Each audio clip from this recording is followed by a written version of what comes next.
Ministério da Saúde, pessoal, divulgou que pretende ampliar a vacinação contra a febre amarela para todo o Brasil, né? E os casos registrados até agora são da febre amarela silvestre, mas outro tipo da doença vem preocupando bastante os especialistas. A pergunta que fica é: quais os mosquitos responsáveis por isso? O que fazer para se proteger? A gente preparou uma reportagem para esclarecer tudo para você agora.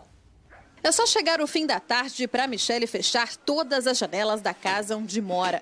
O local fica em frente a um matagal e para fugir dos mosquitos, essa é a única saída. Sempre quando chega o finalzinho de tarde, né, eu fecho todas as janelas, a porta, porque os pernilongos aqui é insuportável. Todo esse cuidado tem um motivo: a febre amarela silvestre. Os mosquitos aemagogos e sabetes são os responsáveis por transmitir a doença.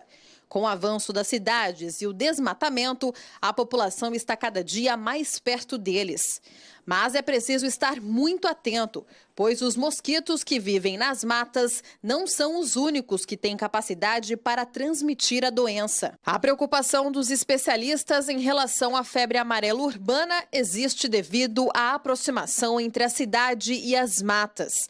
Isso porque, se a contaminação avançar, outro mosquito muito conhecido, o Aedes aegypti, pode começar também a transmitir a doença. Ele é vetor, né, do mesmo vírus que acontece, né, na área silvestre.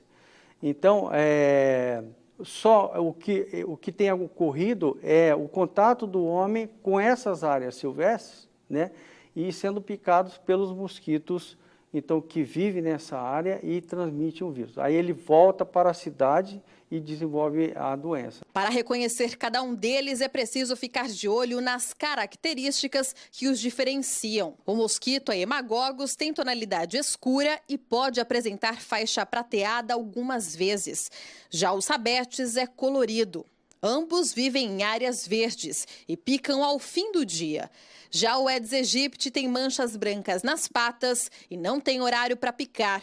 Vive na cidade. E a forma que cada um deles transmite a doença também é diferente. No ciclo silvestre, os mosquitos picam um macaco contaminado pela febre amarela, contraem o vírus e dessa forma podem transmitir a doença a outro macaco ou a uma pessoa. Já no ciclo urbano, o Aedes aegypti pica uma pessoa doente e pode transmitir a febre amarela para outra pessoa. Se nós tivéssemos nessas cidades o mosquito do Aedes aegypti transmitindo o vírus, né, o que não está constatado, né, aí sim nós teríamos a febre amarela urbana, mas isso não tem acontecido. Em todo o país, segundo o Ministério da Saúde, já foram confirmados 920 casos de febre amarela silvestre e 300 mortes entre julho do ano passado e março deste ano.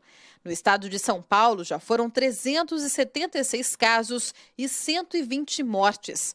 Nas regiões Oeste e Noroeste paulista, nenhum caso da doença foi registrado até agora. Mas vale lembrar que todos os mosquitos transmissores da doença, inclusive o Aedes aegypti, se reproduzem da mesma maneira, em água parada e em locais onde há lixo acumulado. Por isso, para combater a proliferação deles, é importante acabar com os criadouros e se vacinar. A prevenção é a vacinação quando isso for necessário, então não é todos que vivem numa área de risco. E, na minha opinião, o controle do mosquito, que deveria ser um programa constante, né? Porque a gente tem assistido que não é somente o vírus causador da febre amarela, né? Mas chikungunya, a dengue, né? O vírus da zika, todos esses são transmitidos pelo Aedes aegypti.